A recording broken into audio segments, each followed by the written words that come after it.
So if we can start the meeting, item 1, apologies for absence. We would have apologies from Councillor MacDonald and Councillor Smart. Item 2, minutes of previous meeting. Can we agree those as true record?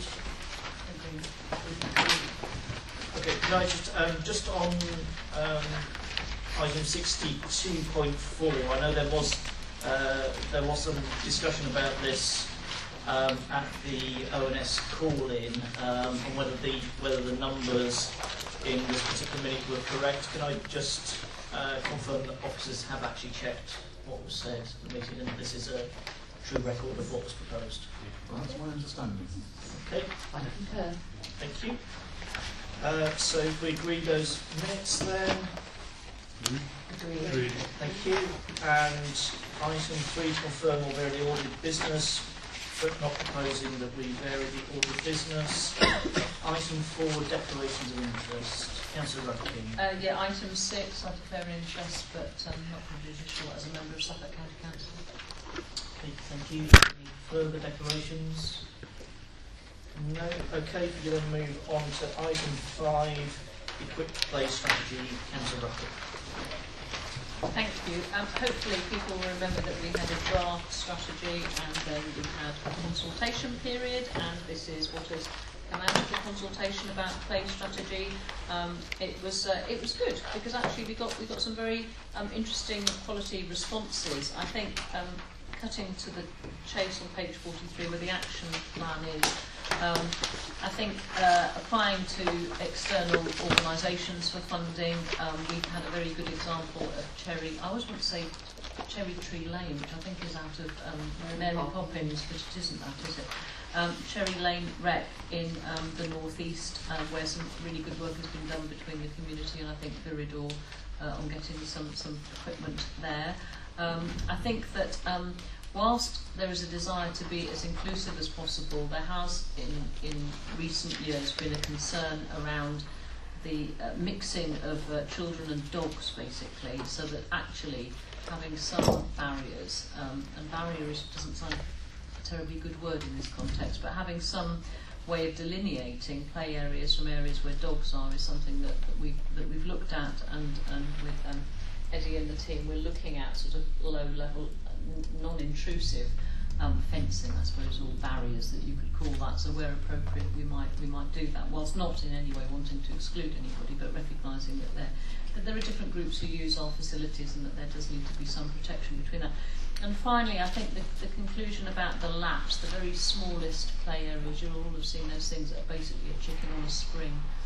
They have a limited use for children because children grow, and they can be installed but not actually be of longer term value. And I think it's quite important that we recognise on that, and perhaps do not necessarily either upgrade where we can those or not seek to have those installed. Sorry, one final thing is, and if Councillor Smart were here, he would be saying this, that where Section 106 monies are available, that where there are new developments and where play areas are promised, if those areas are not developed as quickly, basically, as you'd like, and the example he would give, and I would give, is Griffin Wharf in Bridgewater, that where play areas have been promised but have not been delivered, that remains a challenge for us because those young people are still there, still needing somewhere to play, and especially the not so much older teenagers, but that sort of 10, 11, 12 cohort that aren't quite able to go off and find the wilds of Bourne Park from Griffin Wharf. That's the example I'm thinking of.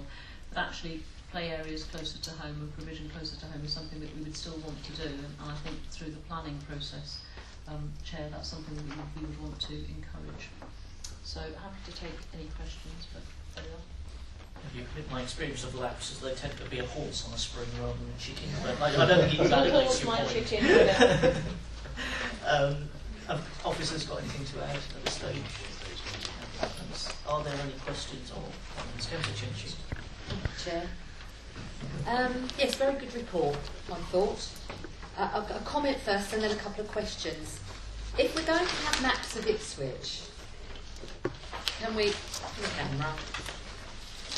either have colour or nothing at all? Because that different shades of grey and black really are quite arduous to look at. But other than that, a really good report.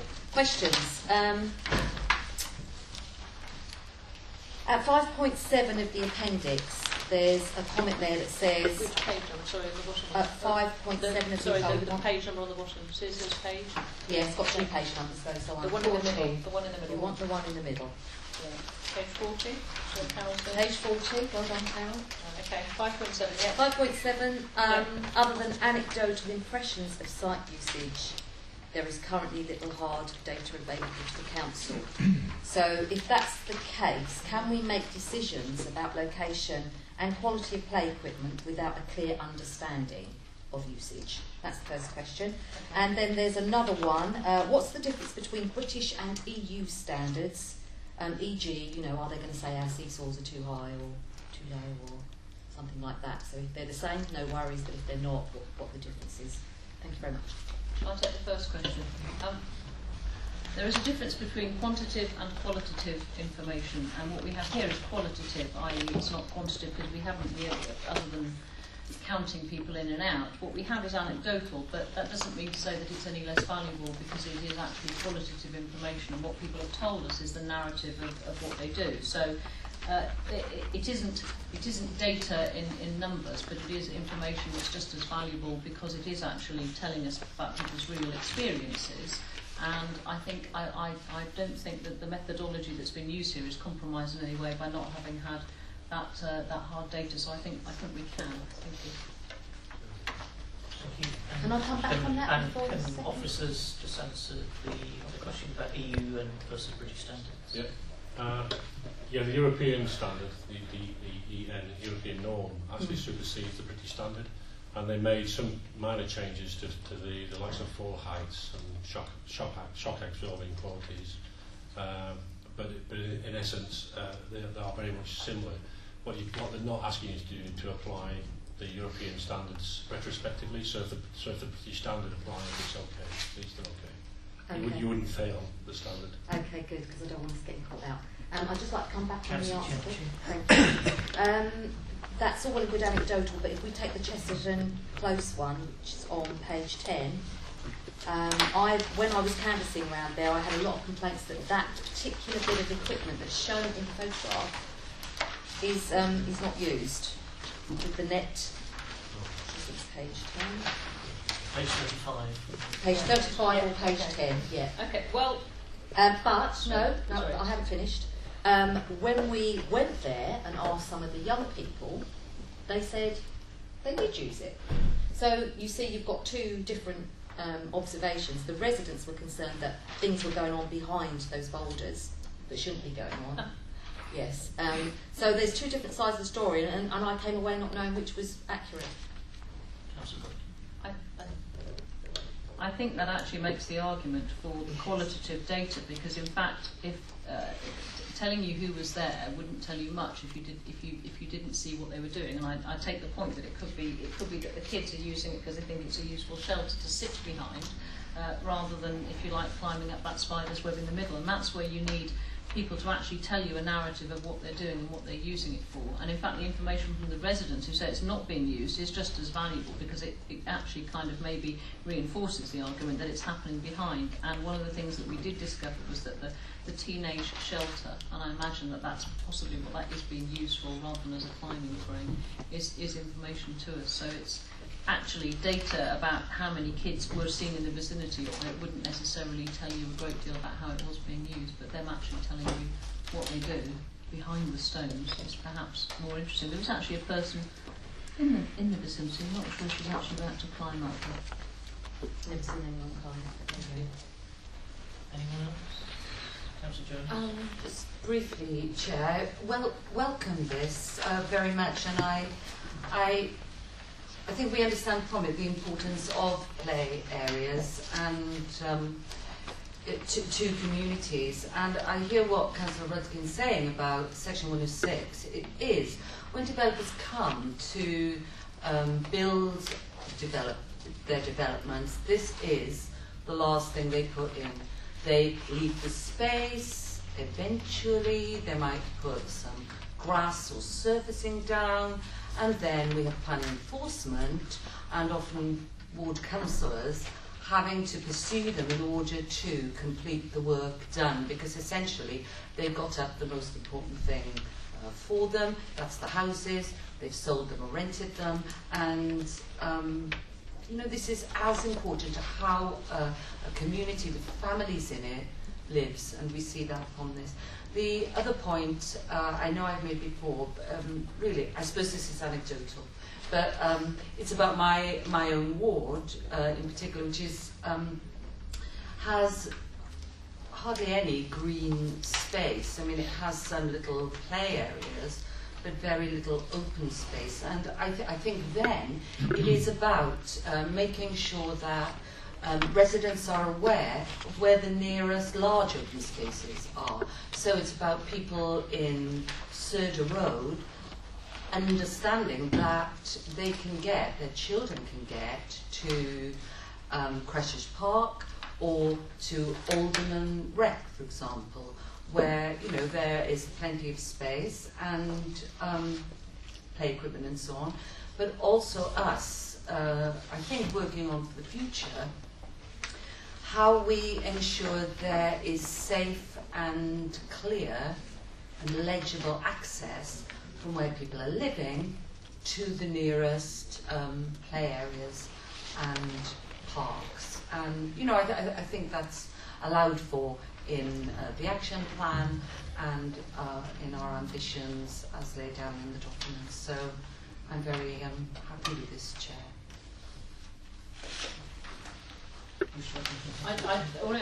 Sorry, I totally take the point about the maps, and I think in the future perhaps if we could have some better maps provided, that would be helpful. Thank you. Okay, can we take recommendations at 13? Those in favour? Excellent, thank you. That's carried. Then we move on to item 6, Children's Centres consultation. Thank you, Chair. This paper is to ensure that the Suffolk County Council receive the views of IBC prior to the 13th of October, which is the deadline for the consultation period. Suffolk County Council intend to make £250,000 savings next year by closing 9 centres in Suffolk. 2 of them are in Ipswich, Meredith Road and Quayside. Those 2 centres are well attended. In Appendix 4 you'll see the figures, over nearly 4,500 at Meredith Road and just above 3,000 at Quayside for attendance for children. And our response is that Suffolk County Council reconsider the closure of those 2 centres in Ipswich, which provide excellent services in neighbourhoods which are 2 of the most deprived areas in the country. Ipswich has a young population, and the objective of children's centres is to give support to children within their families and communities. Children's centres operate as a hub for families. They are considered a neutral space, a social place where parents can build networks, a link to other services and training, where parents are not being judged. Now, some of the issues we have, and we have responded to the questions, one of them is the distance to the next available children's centre. For instance, Meredith Road to the next one is Wellington in Chevalier Street, which is over 1 mile away from Meredith Road Centre. Families will probably be put off by the travelling distance. If they wish to travel by car, there's no parking space at the Wellington Centre. And there's some serious concern about the extra capacity required for the Wellington Centre, which is already well attended by children and carers. The other point is the savings aspect of the £250,000, which would not be achieved on the basis that there'll be dilapidations cost to take into account, which Suffolk County Council estimate to be in the region of 100,000, but they're being cautious by saying up to 160,000. So my recommendation in page 73 is just to send this report to Suffolk County Council before the deadline. I'm happy to forward the question I've got answer as well.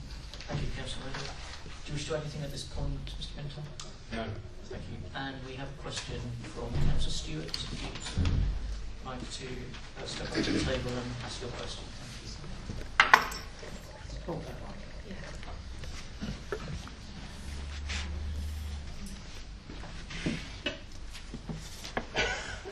Before I ask my question, I have to make a declaration of interest, and there's also a point of information. At point 25 in the report, there is a reference to a children's centre managed by the governing body of a local authority nursery school. Councillor Stewart, you're here to ask a question. Can you please ask your question? I don't want to compromise this by not declaring the fact that I'm chairman of the governors of that school. Which school is that? High School Nursery. Thank you. You may now ask your question. Thank you. Would the portfolio holder accept that the needs of parents and children attending the school's children's centres in Ipswich would be better served if Ipswich Borough Council engaged with those of us, staff and governors, who are actively working to provide the services needed by the users of the centres? Most of the services listed in IBC's proposed response are already provided by children's centres. We at Highfield will be happy to explain our work to any councillors who express an interest. Councillor Mundy. Thank you, Chair. Thank you, Councillor Stewart. It's quite a long question, and just to make a point, this report deals with Ipswich Borough Council's view on the County Council's consultation on the proposed closure of two children's centres in Ipswich. So I believe it's important that we reply direct to the consultation, since it's a hugely important matter for the reasons set out in the report, which I succinctly summarised early on. And I'm not clear from Councillor Stewart's question whether he supports those closures or not, really. And perhaps he could make that clear in his response to the County Council's consultation. And in direct response to Councillor Stewart's question, what I accept is that the needs of parents and children attending the children's centre in Ipswich is best served by not closing them. And therefore, I reiterate, I do not support those changes. Thank you. Anybody got any comments? Councillor Chenchi. Thank you, Chair. A few comments and a few questions. Do you want it all in one go? All in one go? How many have you got, Councillor Chenchi? About 3 questions, but a few comments. Okay. Would you like to make your comments first and then your questions? Right, so the background is that Suffolk County Council's intention stated in 2.9, which is page 63, 2.12 and 2.16, the main parts for me are to get out of buildings that are underused or expensive, target the additional support to those families who need it most, rationalise the staffing structures, make sure that the existing is not underutilised, look at high and unsustainable running costs and the local needs possibly being met elsewhere. So I don't accept the portfolio holder's assumption that by not closing that's the only thing that we need to do. And in fact it is a Labour MP, Frank Field, who is coming to Suffolk to do a complete review of the children's centres along with other experts in the young years. So I feel this is a bit premature, not necessarily IBC's fault. I feel the whole thing, the consultation is slightly premature because I'd like to know the outcome of that. The comments made by Ipswich Borough to go to Suffolk County Council is more of an endorsement of children's centres. I don't disagree with those sentiments. The fact that they're only satisfactory, whereas 60% to 70% over the country is either good or outstanding, it concerns me more than anything. So rather than worry about which ones are closed down, I would like to see that review because it worries me that I don't think the outcomes of our children's centres are as good as they could be. And I think that all needs to be thrown in. alongside the fact that Suffolk County Council did warn Ipswich Borough that the funding only being ring-fenced for a couple of years when these were brought out was going to cause an issue. So we need to be sensible at this and not just use it as some sort of football, which I fear that this is what it's being used for here. The data does not prove to me either way that we should or shouldn't think about merging, and that's what we're talking about here, merging. It's, as I say, it's more of an endorsement of the children's centres, which I wholeheartedly agree with. So another comment, 4.15, which is on page 66. Factors which underpin the children's centres IBC refer to include: they identify the most vulnerable target families and their needs. They focus on development of parenting skills. They work in partnership with other agencies. There's a lot of stuff here that apparently we do. I'd like to see a report about all of those. I'd like to see how we do it. How many do we refer? What are the outcomes? Why is overview and scrutiny not looked at this if it's so important to Ipswich Borough? I think that there's a lot of information within there that would be very interesting to all councillors. So that's my first question. Could we bring something to the table about that? Right, other questions. 4.21. Can I just clarify what question was there? The question was, could we have a report that gives us the detail, the meat on the bones to 4.15? Can I reply to this? Councillor I mean, The answer on, thank you. Councillor Chenchi, this is a response to consultation.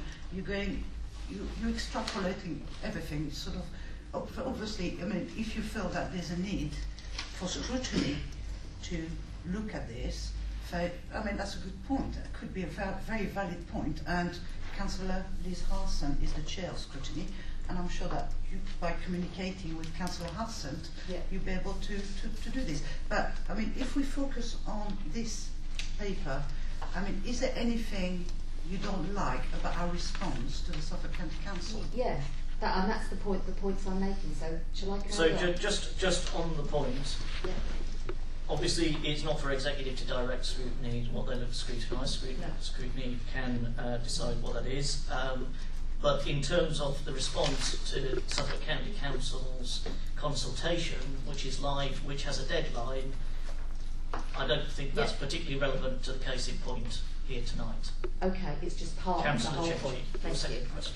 Okay, it's part of the whole point, because what I'm saying is I don't have enough information here to make a judgment on whether they should merge or not. I don't think the data is thorough enough. I don't think we know thoroughly how many children use what services, what the outcomes are, how do we measure those outcomes, is it effective? And for instance, and that was where I was getting to, 4.21, a large impact. Ipswich Borough Council is concerned the changes will have a large impact on the ability of families to access services. I don't know what that means. It's a platitude. It doesn't mean anything. 4.28, how many additional people? Where it says, how will the centre cope with the additional people? How many do we think that will be? I'm not necessarily saying. Can I draw your attention to Appendix 4, which actually highlights most of what you've just been No, talking it doesn't about, really, Councillor because Chenchi. it doesn't. They're just numbers. It doesn't give me given the outcome. Given Councillor Chenchi that you're talking about, you don't know about who's actually using it. Let me explain what I mean you were by that. complaining on the previous report about not having quantitative data. Here, when we have got quantitative It's data, quantitative data, or not qualitative. You could have this is one quantitative. This is numbers, Councillor Chenchi. It tells us Am I who going to be allowed is to using. explain? Councillor Chenchi. You can't We ask have questions. Councillor Chenchi. I'm the chair of the meeting. Yes, you I'm are. pointing out to you. Okay. This is quantitative data, which tells you how well used the children's centres are. Right. May I please respond to Indeed. that? Now, if you want to talk about qualitative data, in other words, what are the outcomes, Yep. then we don't have that here. No. However, I would suggest that if you're saying we don't know what the impact of closing a children's centre would be, that's casting doubt on children's centres as a whole. No, rather that's not what I'm than saying. on So an don't put individual words into my mouth, children's Chair. centre. That's beyond your remit as a chair. Please do not put words into my mouth. Right. What I'm saying is, you could have a centre that looks after, and it notes 100 people. It could actually be one person using it 100 times. I know that happens. Or it could be 2 people using it 50 times, or it could be 100 people using it once each. So a number is just a number. I do not, reading this, and I've read it thoroughly, can see the impact of that merger. And as I said, I think the whole thing is premature because I think experts, top in their field, coming to Suffolk, which is a great coup, it's one of your MPs, is going to review the whole spectrum, which I'm glad about and welcome, because I think the outcomes are not as good as they can be. I totally support children's centres, never said that for one moment. So for me, this is premature, and that's why I can't So totally you'll be support it. supporting our recommendation that these 2 children's centres are not closed? I'm going to stay because I don't know either way. I really, truly, genuinely don't know either way. More. But it is premature to close them. It's premature, this consultation, before Frank Field has come along and done his impact. So therefore we should oppose any closures. No, it might be Before right they to can- close them. It might be right to close them. They're not going to happen until next Can you ask, April. can you ask your second question, Councillor Chairman? Yes, perhaps be allowed to carry on. No, the other one was a point of note, actually. 4.33 says equality impact has not been done, but actually in 8.1 it specifically says Suffolk County Council will do an impact assessment before making the decision regarding Children's Centre. So I just wanted that as a correction. If you do decide to submit this, that is irrelevant and not accurate. Right. Actually, that's Councillor more difficult Jones. than it needed to be. Well, Councillor Jones, you wanted to answer. About 433, well, they haven't done it yet, so it's sort of quite correct what it states on 433, that there's no evidence of an equality impact assessment as it hasn't been done. No, it's not relevant yet, though. Well, I think that's inaccurate. it is. Well, it's a fact. Councillor Jones. Thank you, Chair. Premature or not, this is what we're faced with. The County Council, whatever its dealings with MPs from wherever, is going ahead with this process. And this is our opportunity, now or not at all, to say whether we want to keep our children's centres open within Ipswich, or we are content for 2 of them to be closed. I'm not sure whether I should actually, Chair. At one point I've declared an interest. I was for several years on the board of the Wellington Children's Centre, but it's not met for maybe 2 years now. However, I will just make, I think, these points. It's very clear to anyone knowing just simply the geography of that corner of Ipswich that the Meredith Centre is a very long way from the Wellington Centre in Chevalier Street, and that families using the Meredith Centre do not come simply from Meredith Road, that the Witton and Whitehouse estates spread very far in many directions from there, and probably I would say from the furthest corner of Witton it would be 2 miles if you were to walk from there to Chevalier Street. And the point's been made, it's a very, very constrained site. It's a Victorian building converted and added to in quite a small space with a small playground and no parking. And I fail to see how those large numbers listed in Appendix 4 will be adequately housed and dealt with in the Wellington Centre. We have total children using, over 4,000 children visiting the Meredith Centre, and we have already the Wellington Centre 4,500. How is that? How are those numbers of visits to be accommodated? And one of the points also that we make in 4.26 and 27 on page 68 is that the most disadvantaged families need simple access to a simple system. And if you have a building in your community where you know all you have to do is to turn up and somebody will assist you, somebody will advise you, somebody will help you with your children, somebody will signpost you to the advice and help that you need, that is simple.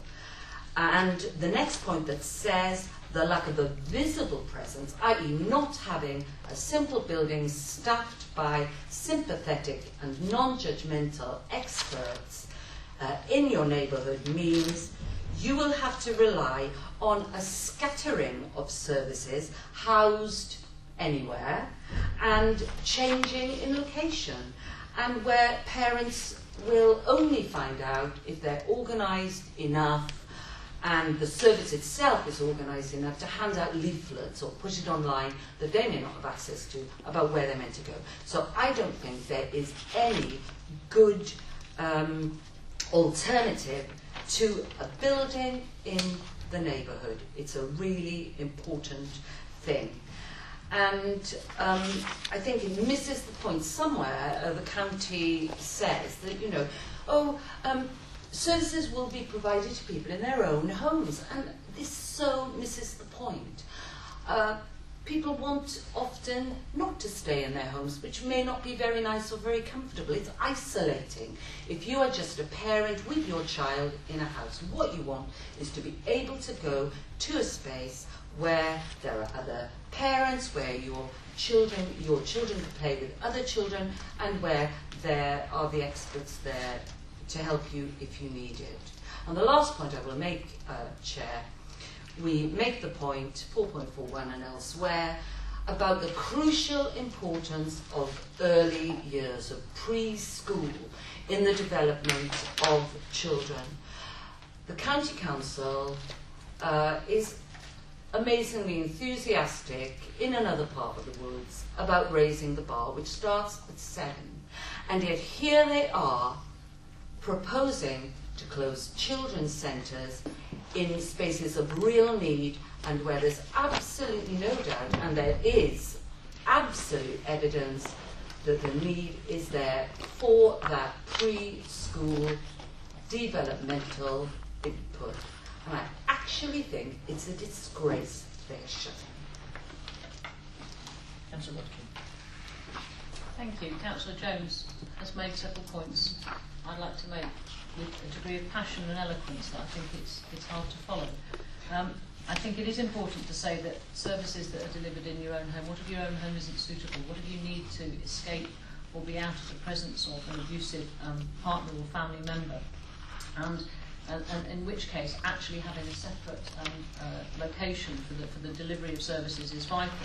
And there is also an argument about universality of services as well, that children need to mix and meet other children from different backgrounds at a very early age. My son was very lucky and privileged to go to a nursery in Islington when he was a baby, where there was an extraordinary diversity and mix of people, and behind those doors those children were free of some of the labels that some of them had attached to them outside. And I think the value of the universality and accessibility of those services is really very important. I think the point about the County Council has set the timetable for this and we need to respond. So I think just saying it's too early or too premature would be of no service to the County Council. Extension. I think the County Council is quite determined to carry out its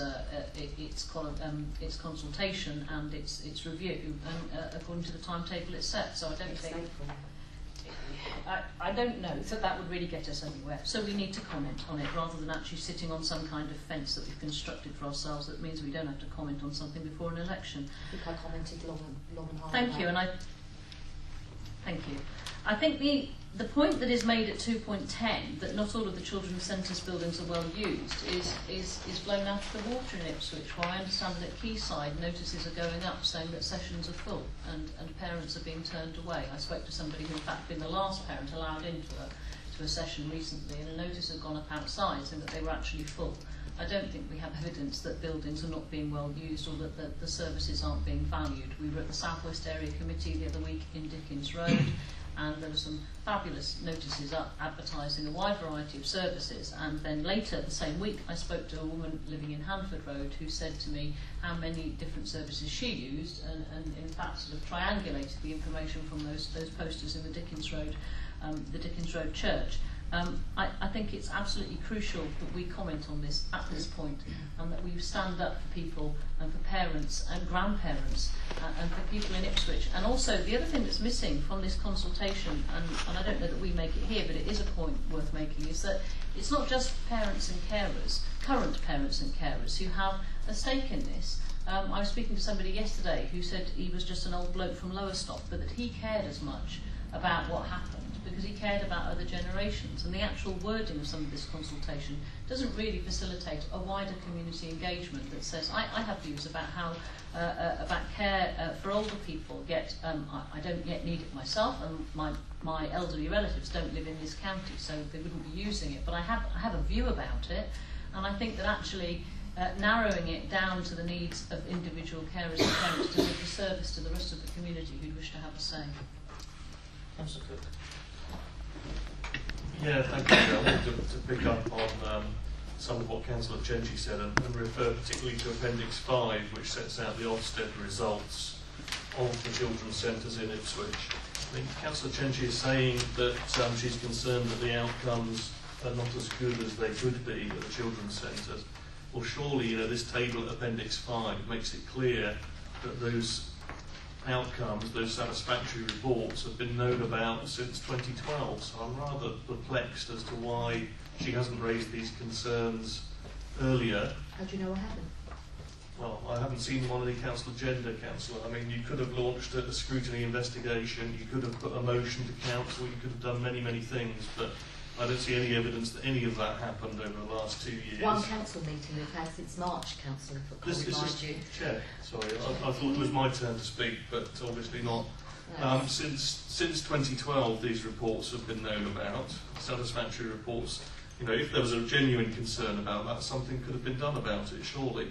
It feels now to me as though this is being raised, 6 days before a consultation deadline, and the implication that I take from what Councillor Chenchi said, and she can tell me whether this is her implication, her meaning or not, but it almost feels as though she's saying, the centres at Quayside and Meredith are not good enough, and therefore the best thing is to close them. Councillor Bowles. Thank you, Chair.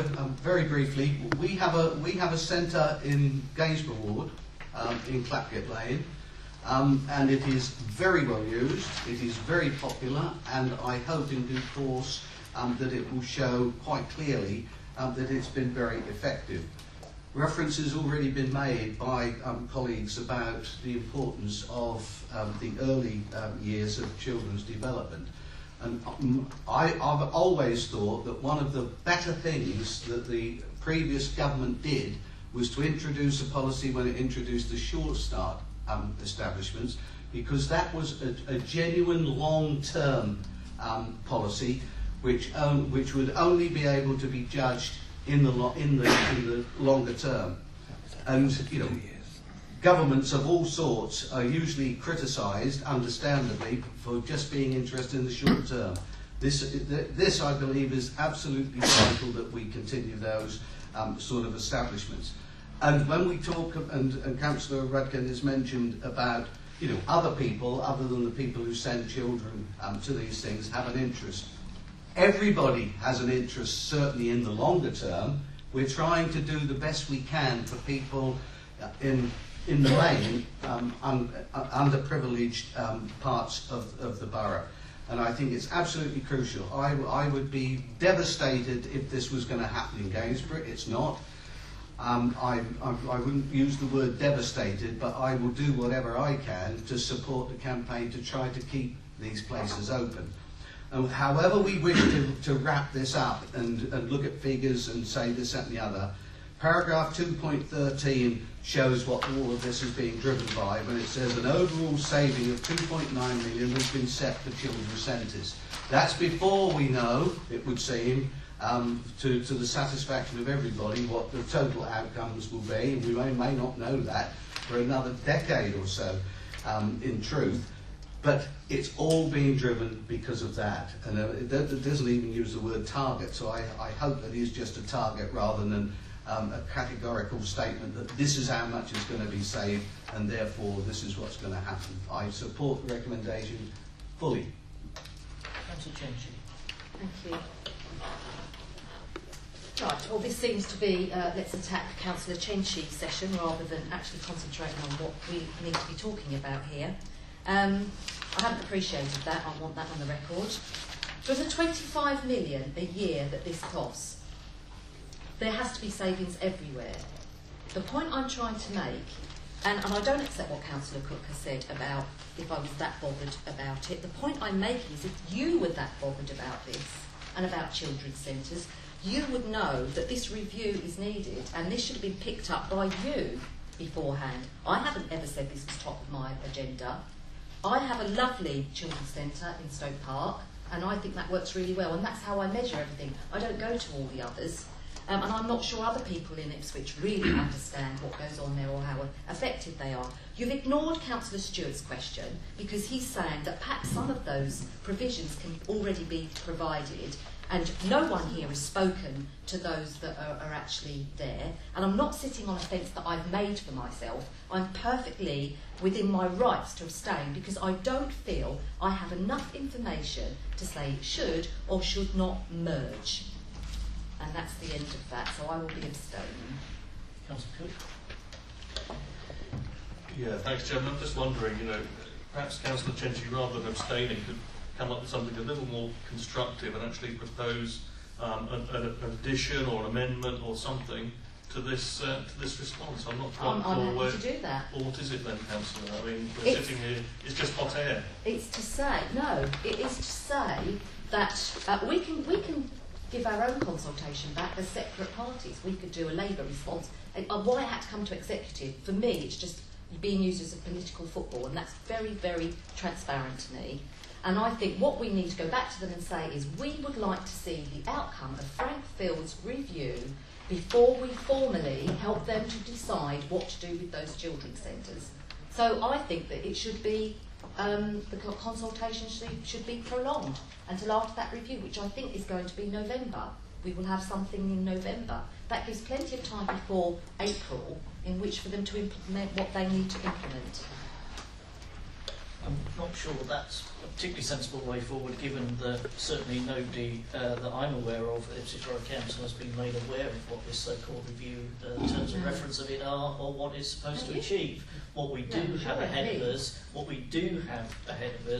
is a consultation which the County Council has launched, in which it is proposing to close 2 children's centres, and we have to respond to it. I'll leave you to go and find out then about the review. Chair, Councillor Jones. may I just, through you, make a request that Councillor Chenchi stops shouting stuff in between comments being made? Just simply that. It does not help promote anything.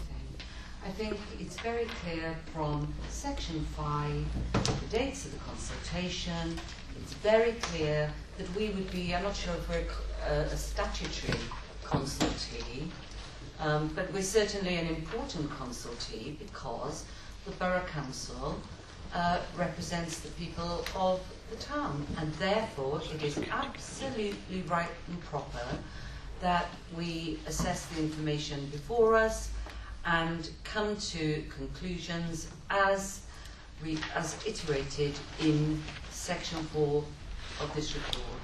I agree with it. Councillor Chenchi doesn't. Let her vote against, or where she goes again, let her vote against or abstain as she wishes. Further comments? Are there any further comments? I would just like 2 points that I would like to make. I mean, one is on the use of language on this. I'm very disappointed with the County Council. I believe the language that they're using is deliberately obfuscatory. They're talking about merging, which I think in most people's minds would indicate that we are not losing something.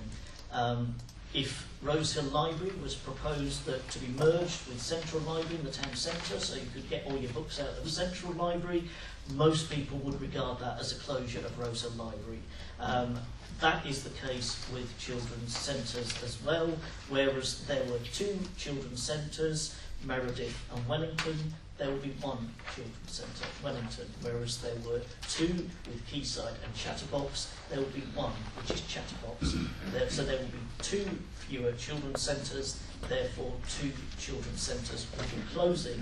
And if we go down the road of using the same language as the County Council of merger, either deliberately or otherwise, I believe it lets them off the hook about the responsibility of what they are actually planning. Secondly, in terms of whether we should respond to this or not, as has been made clear, this is a process that the County Council has launched. The County Council is proposing to close a number of children's centres across Suffolk, including 2 in Ipswich, and they have asked people to respond to it, and there is a consultation deadline. Now, we could decide we don't have enough information. Personally, I think we've got more than enough information, but we could decide we don't have enough information, and we could do, as Councillor Chenchi has suggested, and abstain. But what I would ask you is if everybody took that view. If nobody responded to this, there was absolutely no response to the proposal to close children's centres across town, I know what the County Council would believe. They would believe that nobody supported children's centres and there would be absolutely no problem closing them, and they would go ahead and do that. So by abstaining on this, again, we would be acquiescing in what the County Council has already proposed, which is to close 2 children's centres in Ipswich. And I don't think, I think we owe it to residents in these 2 areas to respond to that, to make it clear that we as a Borough Council are opposed to that. Sadly, it doesn't appear that that is unanimous. I find that quite frankly astonishing, but this Borough Council as a whole opposes the closure of those 2 children's centres. We know that many residents in Ipswich oppose the closure of these 2 children's centres as well, and I hope that the responses that we have made, which are valid, they do reflect the particular issues around these 2 children's centres. I hope that the County Council will change its mind and keep these 2 children's centres open. So, can we have the recommendation at 13.1? Can I have all those in favour, please? All those against? Thank you. We then move on to item 7. Caravan site licensing fees and charges. Councillor Moores. Thank you, Chair. A relatively brief report, which I believe is self-explanatory, but just very briefly to go over the main points. Following a change in the legislation, new legislation by the government has meant that caravan sites licensing charges, which are incurred by councils, can now be recompensed, as it were, covered, or a contribution made towards them by some fees charged to the site owners of these sites. This is relatively recent legislation. We have only 3 sites, 3 caravan sites, this is permanent sites of course, which are referred to in paragraph 2.2, and only 2 of those, the 2 largest ones, are caught by this Act. The other one has to be licensed, but under a previous Act. So it's the Chantry Home Farm site in Labnam Road and the Bourne Park Caravan site in Worsted Road, which are the 2 that are affected here. We have the opportunity to recover costs which inevitably are incurred in dealing with these things, and there are more requirements now on councils to deal with these things. So we have to make a decision whether or not to propose any charges, and if so, what those charges would be. This has been considered. It is proposed to make a charge to recover those costs. We know that most local authorities are doing the same. The recommendation here is that we introduce charges which compare favourably with many other authorities, and which are to be phased in. And I believe the recommendations make good sense. Thank you. Ms. Locke, do you wish to add anything? Thank you, Chair. Are there any comments? No. Can we agree recommendations? Agreed. Thank you very much. We'll move on to item 8, to approve collections and management policies for museums. Councillor Buck. Thank you. You'll see on page 97.1, the Arts Council England now manages the designation scheme that was previously managed by the Museums and Libraries Association. And we understand, as of today, in fact, that a window for opportunity for getting designation for collections will open next spring. And the importance of designation, in other words, a sort of recognition of the importance of the collections that different museums have, is that it opens the way to funding opportunities and to regularisation and recognition really of the collections that you've got, and would enable us to apply for various funds and so on. And part of that is the need to have this policy which is set out here. I hope you have found it interesting. It gives you all sorts of detail about all sorts of things that we own. We are basically sort of the attic and collection point for the county, certainly for the town, but for the wider county as well. And we have a really amazing collection of items, and hopefully when the museum is redeveloped, the High Street campus site is redeveloped, we will be able to see even more of the wonderful things that we have here. So this is actually the start of a process for designation, which obviously will come back if that window opens. I don't know how long spring is. It could be a long window. I've no idea. We will obviously be ready to apply for that then, and we will come back with more detail. But this is a first step on the way to designation of our collections. Thank you. Mr. Moore, would you wish to add anything on this? Thank you. Are there any questions or comments? Oh, I just wanted to say, you know, I really welcome this. I think Councillor Rudkin's absolutely right. It does it does show to us what makes our collection at the museum interesting, or on the continuum from interesting to remarkable, and you know, just funny little details that we wouldn't have known about. Like, we've got the only surviving trooper's uniform from the Battle of Waterloo. I mean, and I would like to see it, and I hope at some point that will be on display. And I think I mean, we've got all those connections, haven't we, through our natural history collection, which is one of the outstanding bits of Darwin, and actually from the beginnings of the museum in Ipswich, because it was that great educational thirst for knowledge that Victorians had, mid-Victorians had at that time.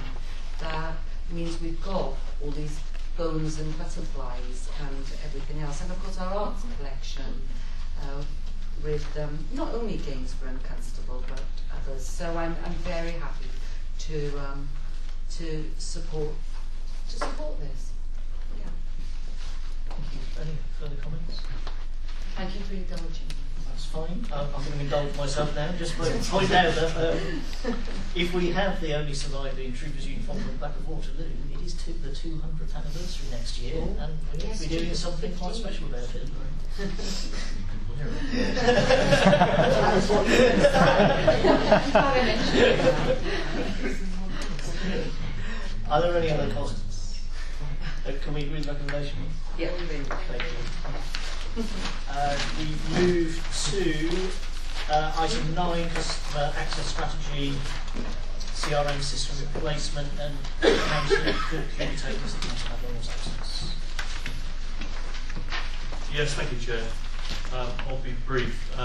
In the introduction at 1.1, it makes clear that we agreed customer access strategy 12 months ago at Executive in October 2013, and that is about improving access to customer services for customers and residents of the Borough Council.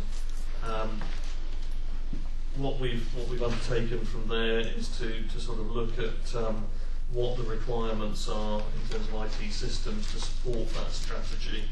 And mixed in with that, we've had within the transformation programme, which is ongoing, a target savings figure of £500,000 per annum to be attributed to the introduction of the new system. And that will be achieved primarily by encouraging members of the public to interact with us electronically through the web or other means, rather than by telephone or face-to-face.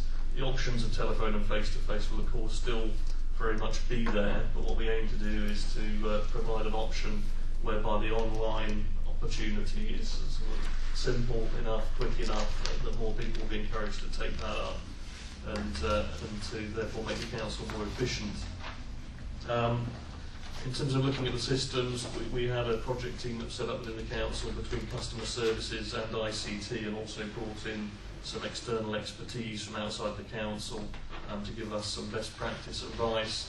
And the starting point, of course, was, could we implement the strategy with our existing system, which is now 7 years old, and unfortunately, IT moves on very quickly, and it wasn't flexible enough, powerful enough to deliver the kind of step change in customer service that the strategy demanded. So that option was ruled out, and the tender process was launched roughly in March this year to procure a new system. Within the specification for that, we had things like being able to expand the range of services that the council offers electronically, access for customers using tablets and mobiles, integration with our existing council systems, to be flexible to adapt to our processes, and so on and so forth. So 8 companies completed the pre-qualification questionnaire, and of those 6 were invited to tender, 4 did tender, and then we went through a more intensive process with those 4, and that involved very much an in-depth analysis of the capabilities of each system. I know Mr Farrow and Mr Gaskin were heavily involved with, and it has been extremely thorough. That involved product demonstration days from each vendor, site visits to other councils or authorities that are operating the systems currently, and so on. And that has concluded with the proposal in the paper here that we will actually award the contract for this system to the supplier CRM1, the identity of which will be revealed later this evening.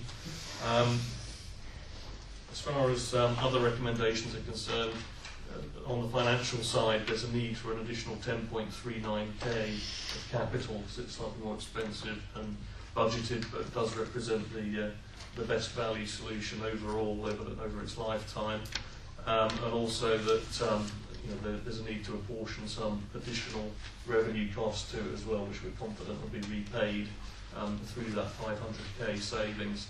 So that's it in a nutshell, Chair. We've got Mr Farrow and Mr Gaskin here to help with any difficult questions. Thank you, Councillor Cook. Do your officers wish to add anything at this point? That was a good summary. Thank you. Are there any questions? Councillor Chinchi. Just a quick one. I've got every faith in the officers that are involved in this, so I've got no worries there. I'm just intrigued as to the savings. What can you just sort of... It's quite good savings over the first couple of years. Why is that? How's that? Mr Farrow. The system itself is not the actual saving itself, it's a enabler facilitator. So, as Councillor Cook mentioned, the system we've had presently doesn't have the technology to do things like e-bills or self-login. So, what we're looking for is better workflow internally, look at how people can access the website and all our self-service forms online. And from that, we just have less contact and more efficient ways of how people access our services. And over a period of time, we will distribute the resources, etc., differently to what we do now. So the system is not saving that $500,000, it's contributing. So we didn't do this system, we couldn't do all the things that Councillor articulated earlier in the best practice out there. And I think it's the key, is we've been to lots of councils and seen how they do things differently. Okay, good. Yeah, well done. Any other questions? Can we agree recommendations at 13 then? We'll move on to item 10, appointment of general building contractor plan maintenance. Councillor Barnes. Thank you, Chair. Yes, the general building contract relates to a package within the planned maintenance area. And the reason why we're bringing this now is that we originally appointed some contractors.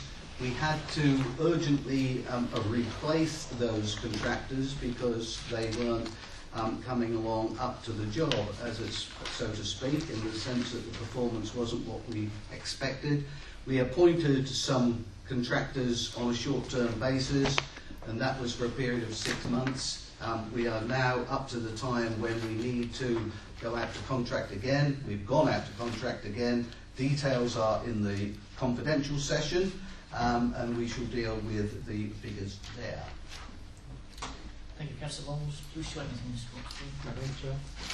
Any questions on the reports? Councillor Chenchi? I've got one, but it might be best to wait until the... Yeah, I'll wait until the purple so that it doesn't put you in a poor position. Yes. Okay, so item the recommendation at 13.1, can we agree that? All those in favour? Brilliant. Thank you. And then item 11 excludes the members of the public, so we haven't discussed commercially confidential items. Can we agree that? Agreed. Thank you very much.